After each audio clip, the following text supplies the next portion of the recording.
আপনি যদি কলকাতায় বসে গুজরাটি মন্দিরের অনুভূতি নিতে চান, তাহলে অবশ্যই একবার চলে আসুন স্বামীনারায়ণ মন্দিরে। আর কিভাবে আসবেন? ধর্মতলা থেকে ডায়মন্ড হারবার, রায়চক, নূরপুর বা আমতলাগামী বাস ধরলেই সরাসরি মন্দিরের সামনে নামা যায়। আর মেট্রোতে এলে মাঝেরহাট থেকে জোকা পর্যন্ত এসে সেখান থেকে বাস বা অটোতে পৌঁছে যেতে পারেন। মন্দির খোলা থাকে সকাল 7:30 থেকে দুপুর 12টা এবং বিকেল 4টে থেকে রাত 8টা পর্যন্ত।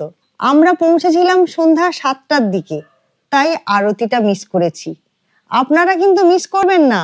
সাদা পাথরের তৈরি এই মন্দিরের অসাধারণ ভাস্কর্য সত্যি চোখ ধাঁধিয়ে দেয়।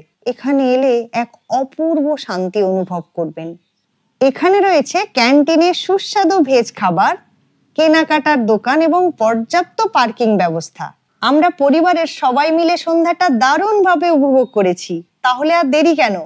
আপনারাও কোনো একদিন বিকেলে ঘুরে আসুন স্বামীনারায়ণ মন্দিরে।